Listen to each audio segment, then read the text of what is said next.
Bonjour, je suis Gabrielle Rodier, la fondatrice de SwitchUp. Aujourd'hui, nous allons parler de onboarding. Qu'est-ce que le onboarding et quels en sont les enjeux?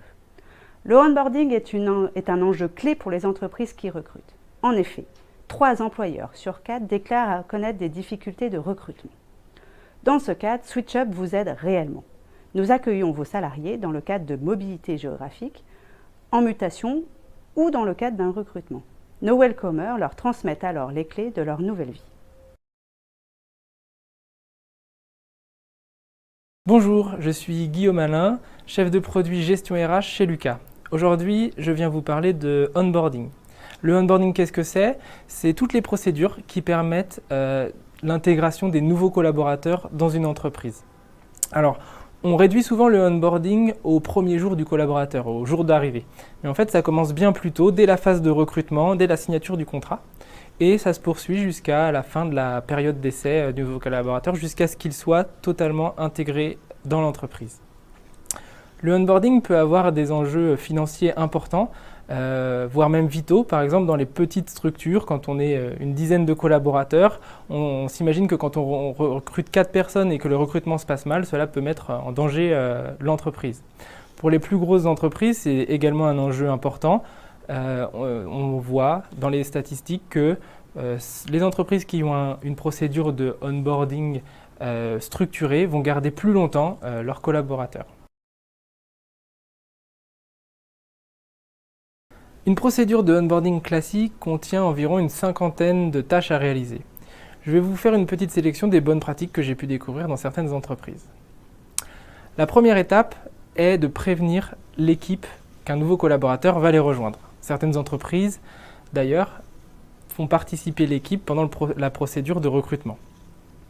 Si le collaborateur déménage, vous pouvez l'aider à s'installer dans son nouveau lieu de vie grâce à des startups comme SwitchUp par exemple. Le premier jour est également évidemment très important pour le nouveau collaborateur. Vous pouvez déposer sur son bureau un welcome kit avec un t-shirt, un mug au design de l'entreprise qu'il pourra emporter chez lui le soir. À côté de ce welcome kit, vous pouvez aussi lui donner un planning détaillé de ses 3 premiers jours. Il se sentira ainsi attendu et guidé. Le déjeuner est souvent un moment de stress pour le nouveau collaborateur. Je vous conseille de l'inviter à déjeuner avec son équipe pour éviter ce moment pénible. Ensuite, lors des premières semaines, avant de lui donner ses objectifs individuels, n'hésitez pas à prendre le temps de lui expliquer les challenges de l'entreprise et les objectifs de son équipe. Enfin, je vous conseille vivement de mettre en place un rapport d'étonnement qui vous permettra d'améliorer en continu votre procédure de onboarding. L'accueil des nouveaux collaborateurs est de la responsabilité du service RH. C'est vous qui allez choisir les outils et la liste des tâches à effectuer pour accueillir un nouvel arrivant.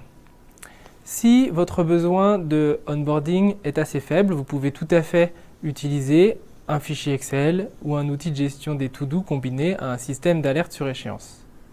Si votre besoin est plus important, sachez qu'il existe sur le marché des outils dédiés qui ont fait leur apparition.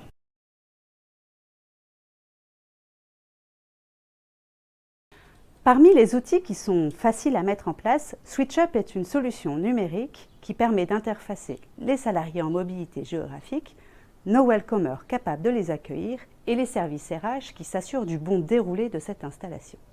Parce qu'un salarié qui est bien installé avec sa famille, notamment en termes de logement, est un salarié qui sera satisfait de venir travailler avec vous.